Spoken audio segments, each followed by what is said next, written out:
let's tell another story of seeking opportunity, growth, complexification, a process of florescence as identifying and seizing an opportunity creates a rapid period of change in a whole sector. Computerized financial trading. Let's pick up the storyline. So, what's going on? Well, parties seek financial advantage in trading. That's the nature of this. We want to be successful in making money. Now, part of that financial trading is to have trading markets, neutral trading markets, stock exchanges. Now, there is a history, as soon as trading markets were invented, of defecting from a shared approach to a neutral market. Because if you can tilt the market in your favor, you get more certainty, more profitability, you get more advantage. So tilting the market, defecting from a shared activity, lowers your risk, maximizes or guarantees gains.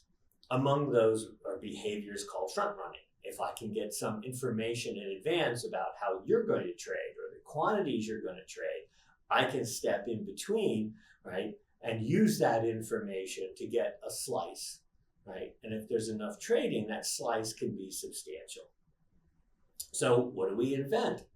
We invent regulation of trading markets to try to make them neutral.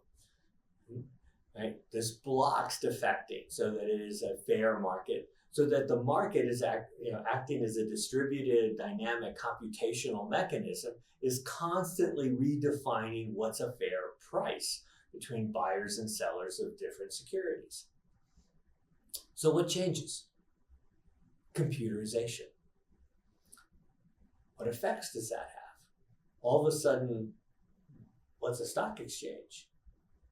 Well, computerization has driven down the cost of becoming a stock exchange. It's driven down the barriers to entry, so that all of a sudden we can have more stock exchanges. Second, everything becomes software. Everything becomes networking. What does that mean? Well, networking creates time differences. And everything is software. So whatever you want to do, policy-wise, competitive-wise, regulatory-wise, has to be defined in how the software works. Now, what else happens with computerization? Trading volumes go up. What emerges? Someone recognizes that because we now have high-frequency trading, we can take advantage of the time differences in a networked world with multiple exchanges and an even broader set of parties trying to use the market in order to gain financial advantage. So it's a series of opportunities. Computerization changes trading. A reverberation of these changes opens new niches.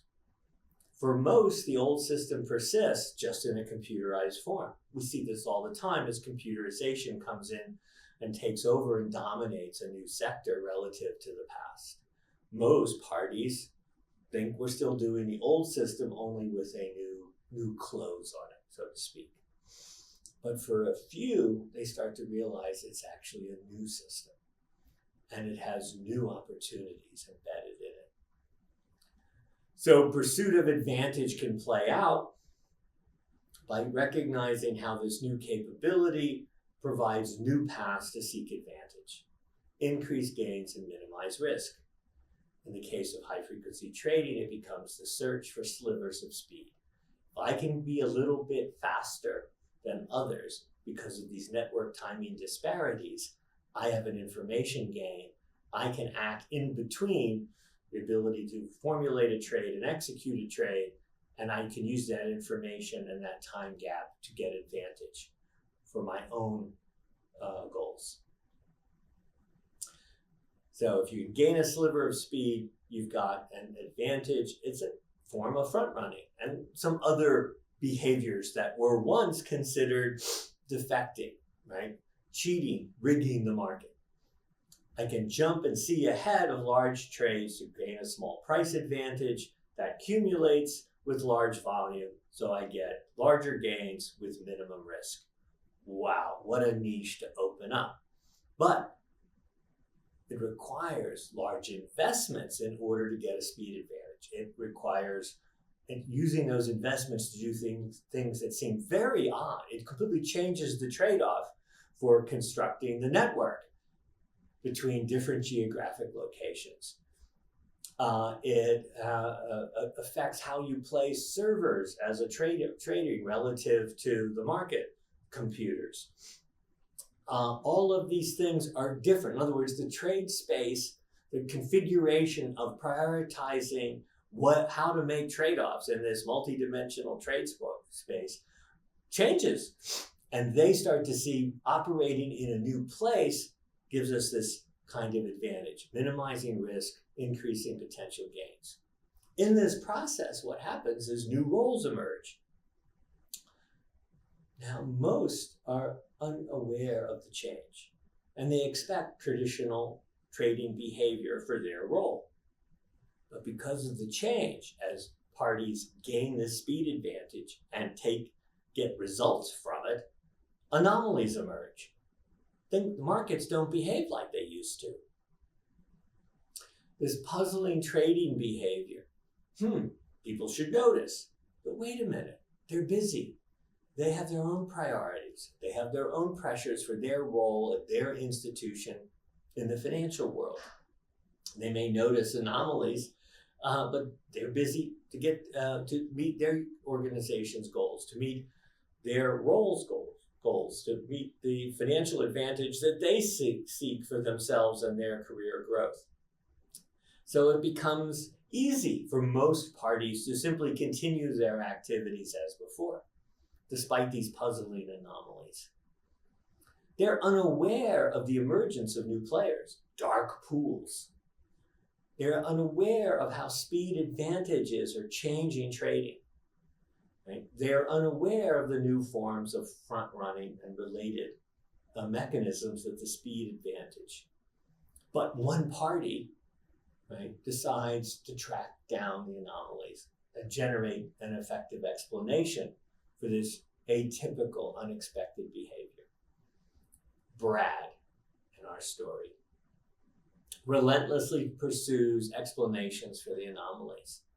And in doing that, he has to act outside his normal role. Well, if there's pressure on his role, if there's high workload, if there's high risk to achieving his goals for himself and his institution, right, that takes cycles away from that, takes time, takes resources away from his primary role.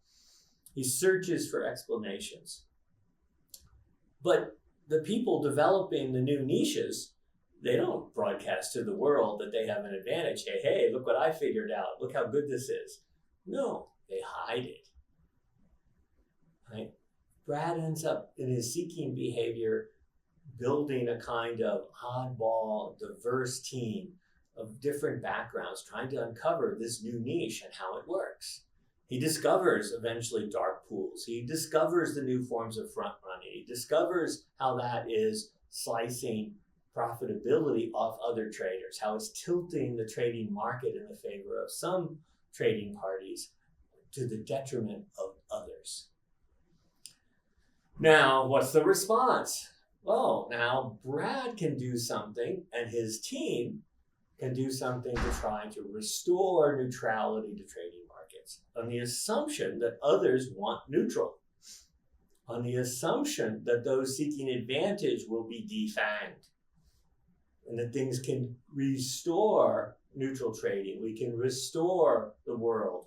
Now let's pause for a second and go over what's happened so far. Seizing opportunities for advantage for some leads to what? Increased scale of operations, both really fine, right, but also multiple time scales. Fine time, very, very tiny slivers. The scale of transactions, more variability, more players, right? Players in different kind of functional roles, right? With new kinds of cross-scale interactions going on that matter quite a bit. We see new roles and new roles at multiple levels, and even the old roles change in how they can carry out what that role consisted of, given the computerization and the effects of the niche arising and those actors seizing that niche. Partial incomplete models are everywhere. The models are fragmented over roles. No one completely understands the changes that have gone on. Understanding the changes afoot always lags the actual pace of change. It's an important thing. And old models will persist. Hysteresis in models will go on long after they no longer apply, given the changes and the adaptations to the changes and the adaptations to the adaptations to the changes. In this process, new goal conflicts arise. Values for some come at cost for others, players in the markets. Anomaly recognition is important because many unexpected atypical behaviors are appearing which fall outside of previous models and experience. But what goes on with that is a lot of discounting of anomalies that conflict with past models. In other words, we can be describing a specific case of co-adaptive cycles pursuing an opportunity, creating new kinds of anomalies, new kinds of rifts, new kinds of adaptations, but it actually applies everywhere. These properties, discounting of anomalies that conflict with past experience and models, understanding of changes lagging the actual changes going on. These are general properties of co-adaptive cycles. Now, to see the patterns, Brad and others had to make perspective shifts. In fact, that initial oddball diverse team brought different perspectives on what was going on. Now, let's see some more patterns. The change produces opaqueness, and opaqueness isn't simply something to be overcome and make more transparent. Opaqueness is actually an advantage for some, while observability provides advantage or value for others. We have a potential basis for conflict across roles and layers. Forensics, if things go wrong, if incidents, near misses happen, the forensics to understand where they come from fail. Oversimplification tendencies will dominate. We've got past stale models that still dominate. We don't completely understand. To the degree we do understand, it's partial and fragmented.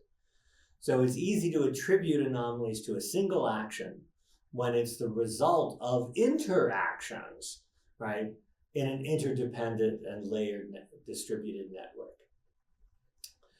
One key, a key role, a key person, a key perspective avoids shallow explanations and recruits diverse experience to explain surprises, leading to model reframing, model revision, model reframing, the strongest form of revision. The world is very different than previously. That's what drove Brad in that case, that exemplar case. The recognition that the world is behaving differently. Right? And a small force will go out to try to carry out this model reframing. Others will tend to persist in the older, now stale models. So they'll deliberately and tenaciously try to understand, right, and develop new models that explain the new world of activity. Right? They'll develop a new explanation to try to account for the findings, right? And that can lead to innovation and other forms of interventions. Right? The search for a new architecture that is dynamically stable as multiple roles search for advantage. Conflict inevitably arises as multiple roles seek advantage. And we're trying to develop an architecture that's dynamically stable, balancing those different players, how they pursue advantage, but how new risks and challenges emerge in that process that should be mitigated and suppressed. There's a critical role for visualization and representation to see what's now informative right? The new patterns, new events, new responses that matter, and the new world that the innovation, seizing of opportunity, and florescence that follow has produced. Anticipating how multiple roles will adapt to the introduction of new players and new roles based on a new model is important and difficult. Searching for a new path has uncertainty about what will result. How will it create new costs, new risks? Will it really, right, diffuse or balance the process of seeking advantage? Right? It could go backwards on several criteria in order to find a way forward relative to the constraints of the new situation. Back to the storyline. Brad and team innovate. And when they innovate and roll out the innovation, surprise occurs. They deploy new tools they developed to restore neutrality in trading. They expected large traders to adopt because those large traders were being hurt by the dark pools and doing things like front running. Right? They were losing value on their trades. So they should adopt something that would restore neutrality. But what actually occurs is adoption is low. The gaming of the system continues. Surprise. Now the team has to replan a new strategy. But this carries much higher and personal risks. They have to leave their current jobs and take on a risky enterprise with an uncertain outcome. The only way to restore neutrality, their intent, their goal, their commitment to a fair, neutral market for exchange and computation of what's valuable, what the sort of dynamic setting of what's the value of different organizations as their stock gets traded. It's personal risk, so their future income. They were doing pretty well, right? What's going to happen? What's going to be their career if this doesn't work out? So they leave their organization recognizing that the only way to restore neutrality is to launch a new kind of stock exchange. Right? The computerization, since everyone is software, gives them the opportunity at they still have to raise funding, but it's conceivable they could launch a new exchange. So they launch a new player. IEX is the name of the exchange. As they leave the parent, taking on this high risk, innovating new strategies and tactics to regain neutrality in trading, what happens? As they start to go live, they expect large traders to move to the new exchange to avoid these losses that front running generates for them. It enters the trading ecosystem, as our Silicon Valley people are fond to refer to everything as now. And what? Surprise happens again. The IEX exchange has low trading volume. It's trading, but not at volumes that are sufficient for it to be economically viable going forward. And they're puzzled again. They went to great lengths to innovate new techniques in their exchange so that it would be neutral. Speed advantages couldn't be used to tilt the playing field in the favor of certain organizations or parts of organizations, the dark pools, for example. Well, what happened? Well, these new roles, these new players, these new units in the tangled layered network don't just go away. They don't just give up. Oh, we had such a great deal. It was a great run. But now we'll have to go back to our usual jobs. No. They went, we have a great advantage. How do we preserve that? How do we adapt to this new player in the ecosystem? They started to use IEX in their game to gain advantage. Because IEX was neutral, it gave them information value where they could best invest their energy, time, and resources to gain an advantage from their sliver of speed. How? because IEX was neutral. So by doing small trades with IEX, they could identify what was a neutral position, so they could diagnose where their front running was valuable, would produce gain for them, and where it would be ineffective. So IEX allowed, while it reduced some of the places they could get gains, right, it allowed them to see where the market could be tilted in their favor. And so at that point, the question was, will IEX survive? Right? Viability was in question again. Let's make a perspective shift and see the patterns. There are unanticipated responses across the interdependent roles and layers to the deployment of innovations.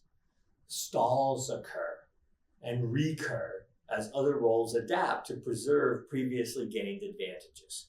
Sometimes that can be, right, roles that look backwards because they had such advantage in the old system and want to hold on to that and are reluctant to take advantage of new capabilities. Surprise puts viability at risk. This is very important. Adapting to surprise. Right? Resilience performance occurs locally, naturally. Neighboring roles adapt, right, to aid viability. How? Well, one of the big trading houses decided, very interestingly, to increase their volume of trading among all the stock exchanges now. There's multiple ones through IEX, so that it would have enough volume to be economically viable and persist. Why? Because they decided they never could be as fast, as agile. Even though they had dark pools within their organization, the dark pool was making money at the expense of other clients of the same trading house. So they realized that as a big organization, they didn't have the agility. And so preserving an agent, a player, right, that was pushing for more neutrality, right, a force acting towards more neutral trading, would be valuable in the back and forth between those trying to tilt the trading field. Now, many other changes happened as neighboring units adapted to support the new innovation. In the end, we have a shared and contested landscape, adapting to align goals and activities, right, so that, right, there can be a balance across all of the different kinds of trading, but in a completely new way, as the new way to tilt the trading markets became seen as acceptable, as part of the environment, part of the process, part of trading, so that neutrality is now contested with tilting the playing field. Now that only captures the story up to a certain point. In fact, we know this organization and worked with them about resilience, right? And how to have higher adaptive capacity, because their story illustrates so many of the basic principles, the dynamics, right? The co-adaptive nature, how surprise and anomalies play out. But you know what? Their story continues, because in co-adaptive cycles, there's no real beginning and no real end, right?